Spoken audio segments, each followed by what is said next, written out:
So new season. When all else is failing, then you know there is God's new season for you. Kapag minapansin ka sa buhay mo na parang ang daming palpak, ang daming mga hindi maganda, minsan yun ang paraan ng Diyos para kunin ang pansin mo at bigyan ka ng new season. Okay? Ang ating topic ngayong umaga na to ay new perspective when you see your situations through the eyes of spiritual maturity. Alam nyo, okay, ang haba ng subtitle no? So yung titingin ka sa mga bagay-bagay na may ibang pananaw, talo mo ang isang tao na talagang kung titingnan ng sitwasyon ay siya ay nadidiktahan ng sitwasyon. Okay? Pag ikaw ay may tinatawag na new perspective, pag tiningnan mo ang isang bagay o ang isang tao, nakikita mo yung malaking picture, yung big picture. Kaya siguro ganyan yan siya, may pinaguhugutan siguro sa buhay yan. Ito ang nangyari, masama ang nangyari. Katulad na kay Kuya Jun, talagang yupi yung sidecar niya, talagang yupi papaloob ng ganun yung sidecar. Pero iningatan pa rin ng Panginoon. Okay? Kung sa pananaw ng ang malas naman ng buhay ko, ba't ganyan nangyari? Ikaw may kasalanan, ikaw na rider na nag-drive ka na lasing. Pero sa pananaw ni Kuya Jun, ang sinabi niya ay, salamat at iniingatan ako ng Panginoon. Kasi pwede siyang bungguin doon sa mismong sa side niya o doon sa side ng sidecar. Pero yun yung nagagawa ng pananaw. Now, meron akong mabanggitin sa inyo na 4 na salita na magandang marinig. Una, alam mo yung best words, pakiabot, pakidala, pakibigyan mo ako. Yung word na paki. Di ba pag nasanay ka sa ganyan, ang sarap sabihin, at kung ikaw yung sinasabihan, parang, hindi ka oy, abot mo nga yan kumpara sa ganon. Ay, pakiabot nga. Yung word na paki, yan yung napakagandang salitang Pilipino na talagang dapat nating lalo makasanayan. Ano pa yung isang word? Okay, English na to. English ba to? Next. Salamat ha, or salamat. Hindi mo lang siya gagano na humor. Yung sasabihin mo talaga, salamat. Iba ang nabibigay niya, nababago na yung sitwasyon. Okay, inabutan ka ng tubig dahil nauuhaw ka na. Oo. Sasabihin mo, salamat ha. Yung timing na pagtulong, okay, yung malalaglag ka na, meron minsan ako nagde-dedicate ako ng bahay, yan sa may Taytay Rizal. And then, napansin na sa harapan ko, tingin siya na tingin sa akin, sabi ko, masyado nakatingin itong mama sa akin. Yung pala, ang nangyari sa akin, Ate Juliet, paatras ako ng paatras, yung likod ko, hagdan na. Kaya nakagano siya sa... Kala ko, hindi ko kilala yung mama Doon ko lang siya na-meet. Pero sabi ko, sa mama makatingin ng mama Yung pala, iningatan niya na ako, tinatan siya na pag-umatas pa ito siguro Badang huli nung isang step na lang talaga, hagdan na, bigla niya hinawakan yung kamay ko. Ako hindi ko alam yun. Sabi niya, ay pastor, malalaglag ka yan hagdan Nung naunawaan ko yung kanyang intensyon, sabi ko, ay, oo nga pala. Salamat ha. Okay? Ano pa yung isang word? Etong word na next. Kumusta ka? May ibang mga tao ayaw tinatanong. Okay? Sino dito tinatanong kung yung gusto niya, tinatanong siyang, kamusta ka? Lalo sa mga pastor, bihira yung mga nangangamusta sa pastor. Hindi ako nangingi ng kamusta sa inyo Ang ibig ko lang sabihin ay bihira yan. Pero pag may nangangamusta sa amin, naku talaga naman, ang sarap pakinggan nun. Even sa ordinaryong tao, pag sinabihan ka ng, kamusta ka na, Ate Edna? Okay? Kamusta ka na? Osh. Ay, nasa si Osh. Kamusta ka na? Okay? Ayesha. Usually, ang sagot ng mga tao na, okay lang, pastor, okay lang. Uy, baka naman may gusto ko pang sabihin bukod sa okay lang. Doon ngayon nagkakaroon ng magandang usapan. So, agree ba kayo doon? Yung mga salita na pakiabot, pakibigay, magandang word yun. Yung kamusta ka at yung salamat. May isa pa. Yan ang isa sa mga words na ang hirap sabihin. Pero pag nasabi mo, lalaya ka at yung kausap mo. Pastor, kung wala naman akong kasalanan, kailangan mo pa mag-sorry. Sa aking pananaw, ang pag-sorry ay hindi dahil sa may kasalanan ka lang. Hindi man ikaw ang nagkasala, pero nasaktan mo siya sa nagawa mo, doon ka pumwesto. Pero hindi mo inaamin na may kasalanan ka. Wala naman talaga eh. Kung wala naman talaga ha. Pero yung mag-sorry ka, okay, I'm sorry bro na nasaktan ko damdamin mo. Pero kailangan kong gawin yung dapat kong gawin. Okay? Yung I'm sorry, maski sa anak, maski sa parents, maski sa asawa, sa kaibigan, mahalagang words yan. Now, yung apat na yan ay hindi basta-basta madaling sabihin dahil ito'y nakadepende sa iyong pananaw sa buhay. Kung ang pananaw mo ay, hindi ako mag-sorry, hindi ako mali, never mo sasabihin ng I'm sorry. Alam niya na yung pastor. Yung kumusta ka? Kikita naman kami araw-araw, magkasama nga kami sa bahay. Yun nga, nasa bahay na kayo, kumustahin mo. At kung kaya mo siyang kamustahin mo at wag mo siyang i-chat. Kamusta ka na? Nasa tabi mo lang. Di ba? Now, let's talk about pananaw. Next po. Words muna, Word of God. Sabi sa Ephesians chapter 4, verse 14, sa gayon ay hindi tayo mananatiling mga bata na tinatangay ng mga alon at dinadala ng kung ano-anong hangin ng aral sa pamamagitan ng daya at katusuhan ng mga tao sa kanilang mapandinlang na paraan. Yan ay isang verse sa Book of Philippians chapter 4 na nagpapakita na kung ano ang pananaw mo, yun ka. Kung ang pananaw mo, batang isip, pero ayaw mong aminin, then, batang isip ka nga talaga. Kung ikaw ay, iba kasi yung, childlike sa childish. Hindi ko alam ang Tagalog nun. Okay? Pag sinabing childlike, yung mapagpakumbaba, yung katangian na maganda sa mga bata. Pag sinabing childish, yung asal bata. Okay? Ayaw, yung minsan madamot. Okay? Minsan ayaw mamigay. Okay? Natural sa mga bata yon. Pero kung maturuan mo yung mga bata na, anak, i-share mo ang iyong pagkain o pag-recess mo, baka may pagkain o walang pagkain yung classmate mo. Why not? Bigyan mo. So itong words na to, titingnan natin ng paisa-isa. Okay, next. Main idea. It is of vital importance that we see situations through the eyes of spiritual maturity. In Tagalog, mga kapatid, napakahalaga na makita natin ang mga sitwasyon, malungkot, masayang sitwasyon, sa pamamagitan ng mga mata ng spiritual na paggulang. Hindi ko alam yung maturity sa Tagalog. Hindi ko alam kung tama yan. Okay? Kung ikaw ay may spiritual maturity, iba mo tingnan yung mga bagay-bagay. Iba mo tingnan yung taong nag-uuramentado. Yung taong nasa sulok at umihikbi at talagang ginaganon yung bulaklak. She loves me not. Iba ang tingin mo. Pag may nangyari sitwasyon na maganda, iba ang tingin mo din. Okay? At bawat tingin mo, nagkakaroon ng meaning na spiritual. Kasi ikaw ay nagmamature. Ang isang immature na tao, okay, 30 anyos na. Kung umasal ay 15 anyos. Pakitingnan yung katabi mo.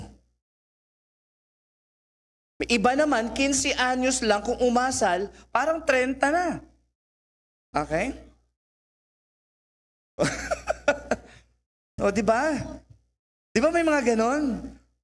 No, saan nanggagaling yung mga asal na yon? Sa pananaw mo sa buhay. Minsan sa sobrang pag-iingat natin sa mga bata, hindi sila natututo na masaktan at dalin yung pasakit na yon. Konting galaw, alkohol. Naku, ang mahinawa ka, alcohol. Ayun, minsan mas mahina ang immune system kumpara doon sa mga taong grasa. Madampian lang ng hindi magandang hangin, nagkakasakit. Yung taong grasa, kinakain na nga yung bulok na pagkain.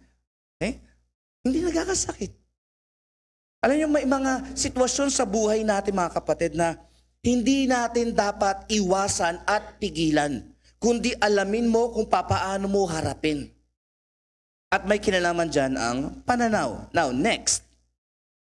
Why do you need a godly perspective? May tatlong bagay. Bakit mo kailangan, Jepper, ng pananaw na makadiyos? Ano dapat pananaw mo? Okay? Pag tinawag ba ng barkada, tara. Or, ay, hindi pwede. May misis na po ako yun. Mag-iiba. Amen ba? So, tingnan natin. Why do you need a godly perspective? Number one, mga kapatid.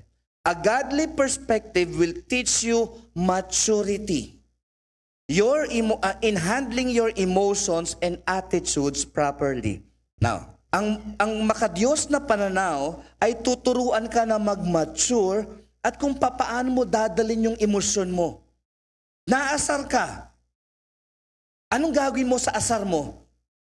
Sasampalin ko tong katabi ko. Or, bibigyan ko ng 1.5. Magmerienda ka na lang, huwag mo kausapin.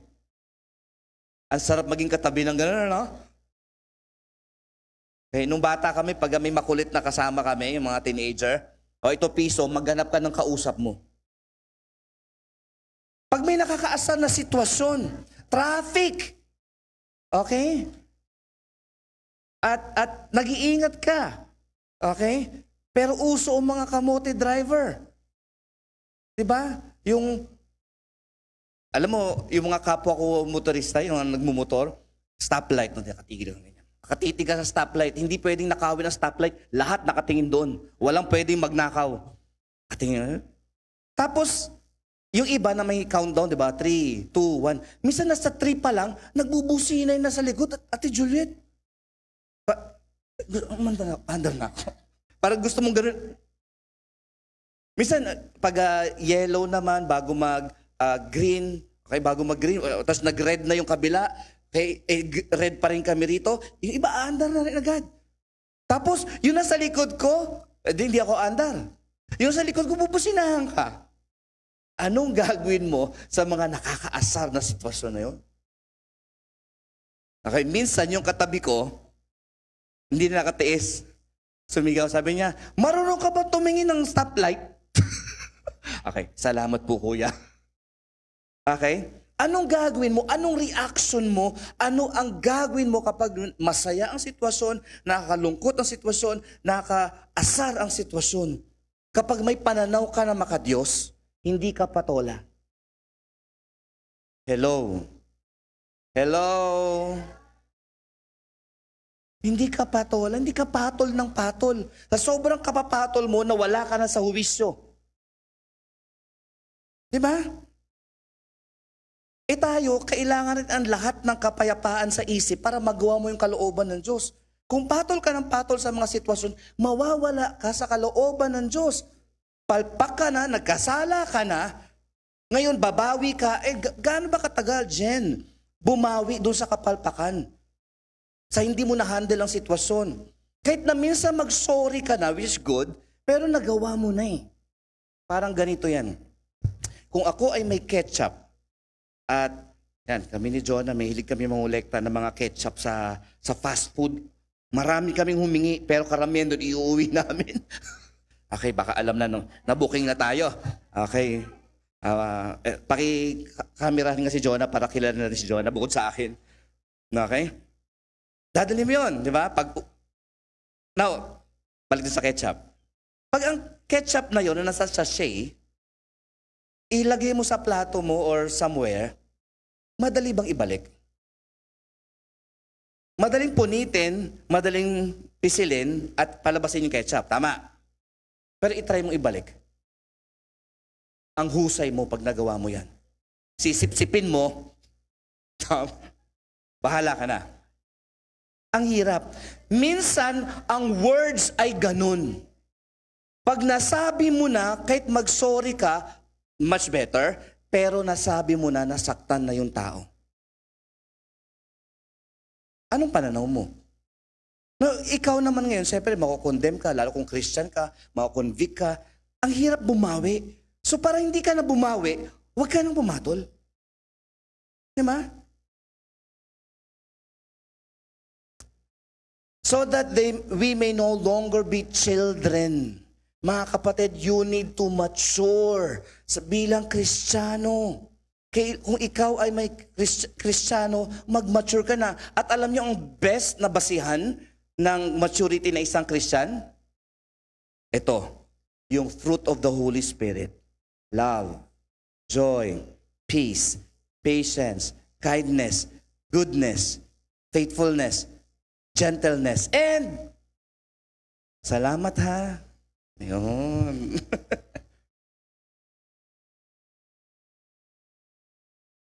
Ano yung huli? Salamat ha.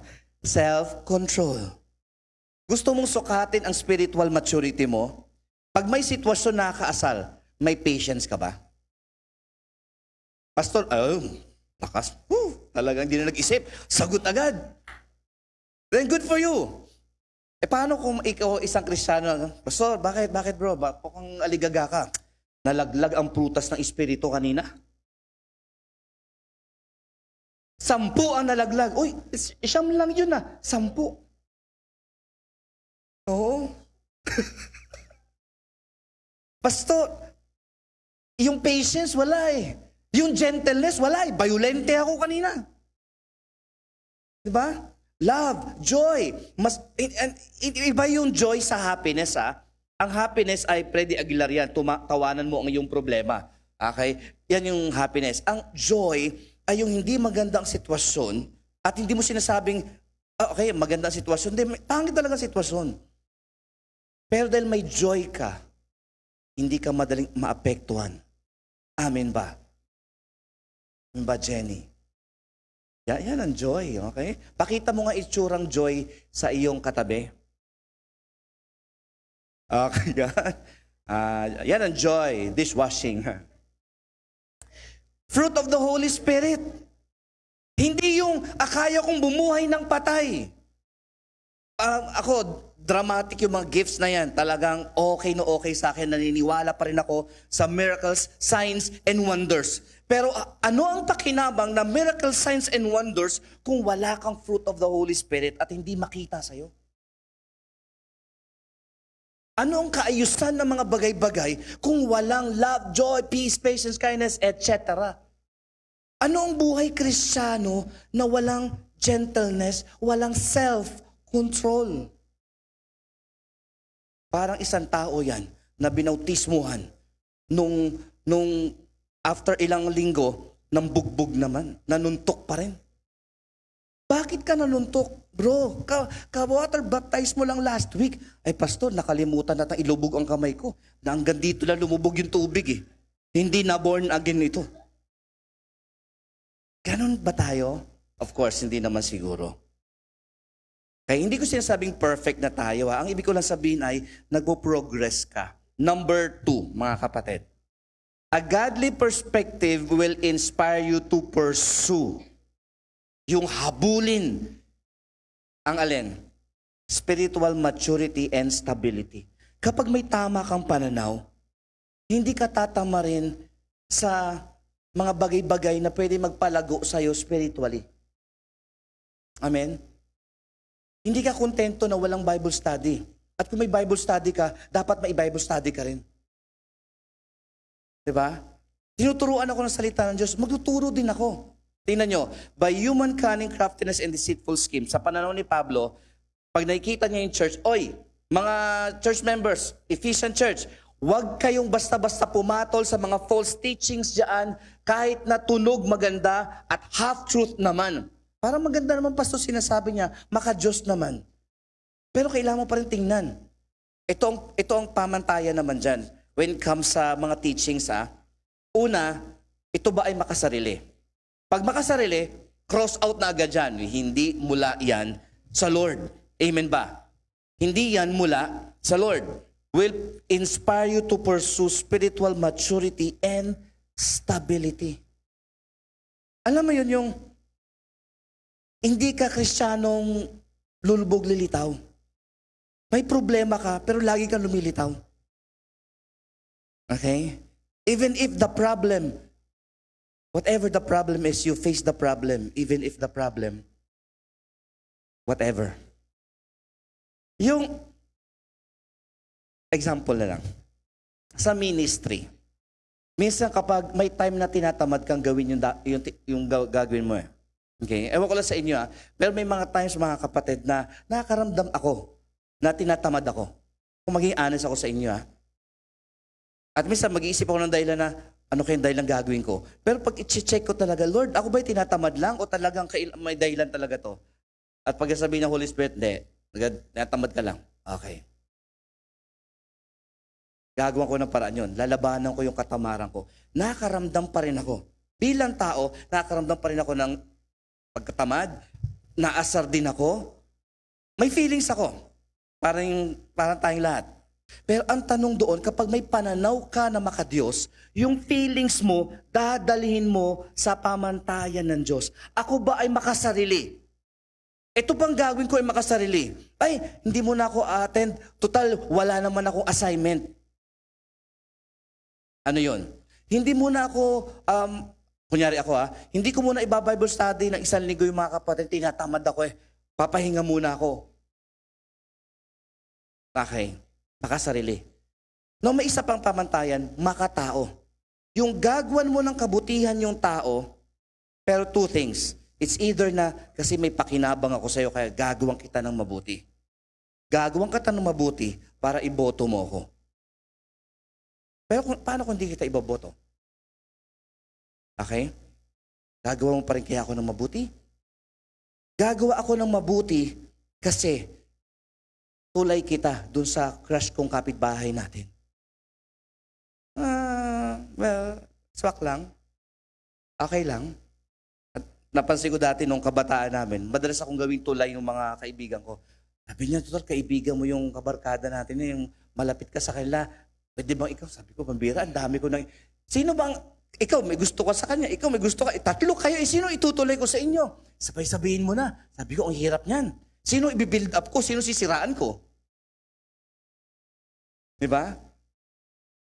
So, bini-build up ko. Pero, again, mga kapatid, yung pananaw ko lang doon ay, for the sake na bibigyan ako.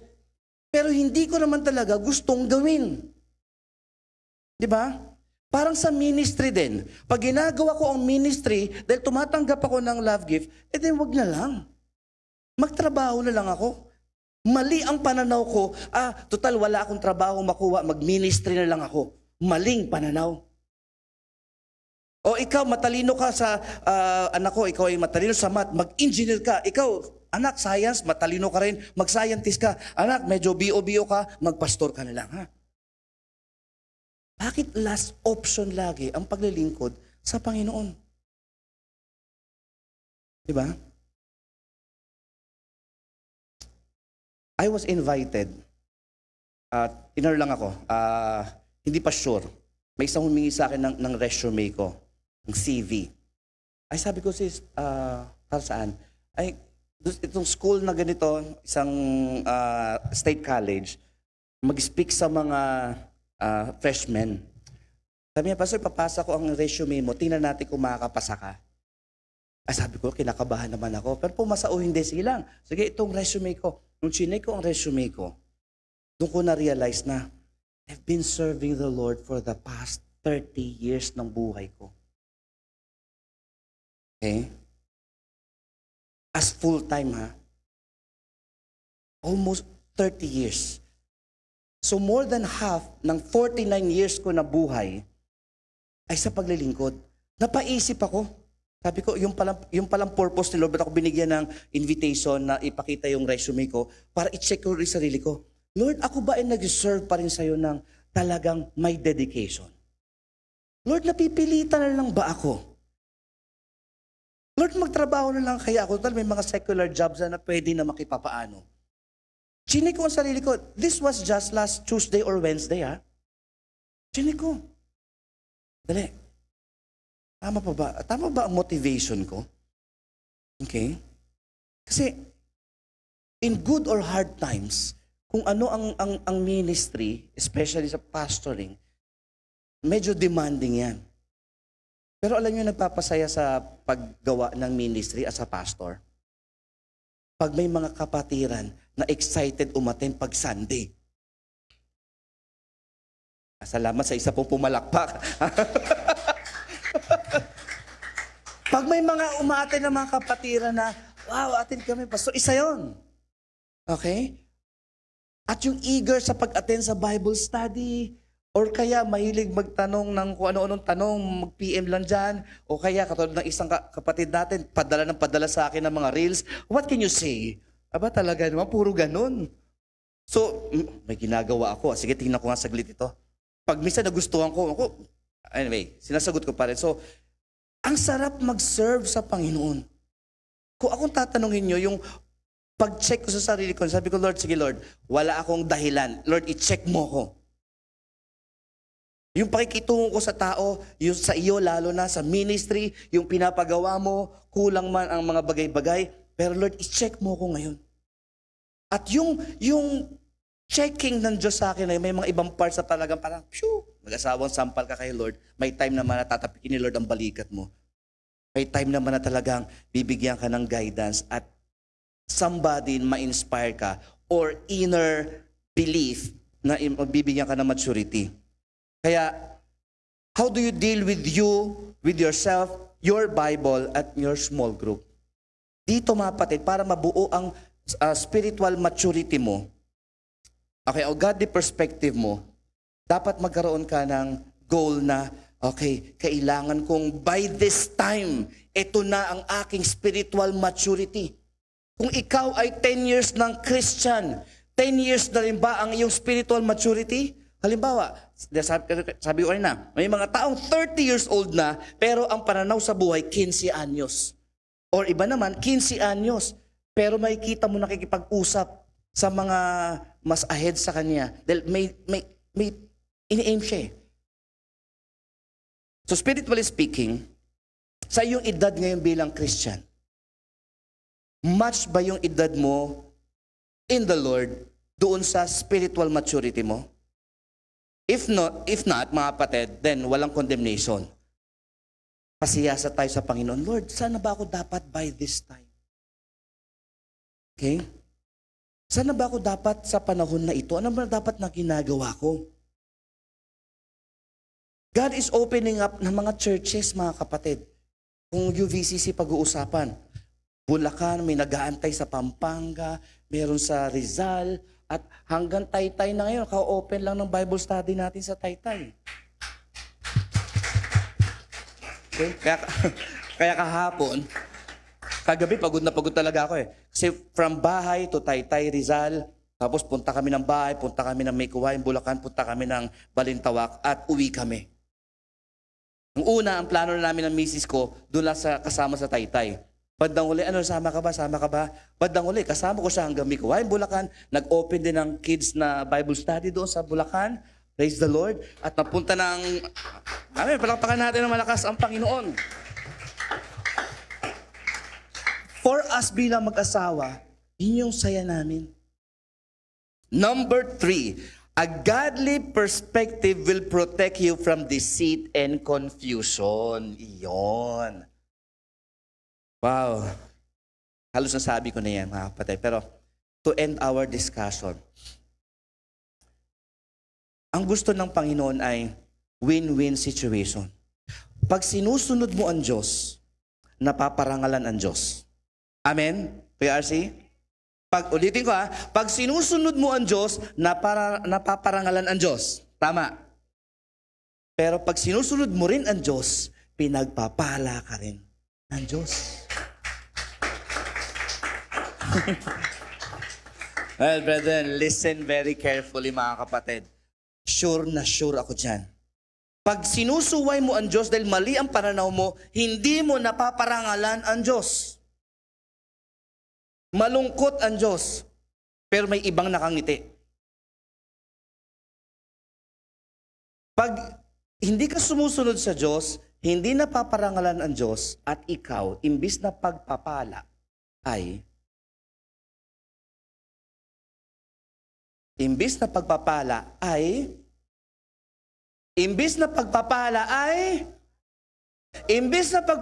ay lamnayu. So, win-win situation kapag sumusunod ka sa Diyos. Napaparangalan mo na ang Diyos. binibless ka pa ng Diyos. Nagmamature ka pa. Pag sumusuway ka sa Diyos, hindi napaparangalan ng Diyos, imbis na pagpapalo, nagiging immature ka pa.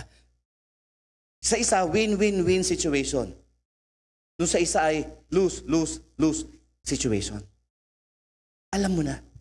Kaya minsan maraming tao ang nalolungkot at nalolombay. Dahil sa kalooban nila, gusto nilang sumunod sa Diyos. Pero yung aksyon nila ay kapos. What do you need? Then, what you need is godly perspective.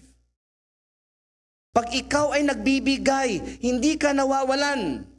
Nadadagdagan ka pa. Totoo? Pananaw yon. Kapag ikaw ay naglilingkod, hindi ka mababang uri. Ang sabi ng Bible, ang dakila sa kaharian ng Diyos ay yung naglilingkod. Sa mundo, yung pinaglilingkuran. Kapag ikaw ay nagpapasalamat, nagpapaki, nangangamusta, at nagsasabi ng sorry, hindi ka nababawasan. Actually, nagmamature. Amen? So be sure, mga kapatid, na nandun kayo sa level ng tamang pananaw, yung spiritual maturity, very, very natural na lamang. Amen ba? So habang titingnan niyo ako ng ganyan, isip-isip. I'm sure lahat tayo dito kinakausap ng Panginoon. May nakalaan si Lord na pagpapala sa'yo. Ang tanong lang ay, susunod ka ba? Ang pagpapala, sure. Susunod ka ba? Ang miracle ni Lord, sure.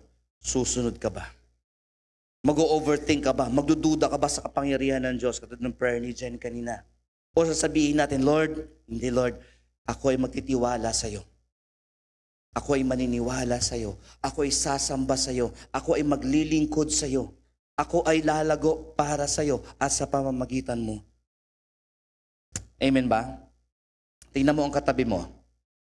Sabi mo sa kanya, godly perspective. Sabi mo sa kanya in Tagalog, makadiyos na pananaw. Amen. Sino dito ang gusto ng makadiyos na pananaw? Palakpakan po natin ang Panginoon. Na-imagine ko lang kung gaano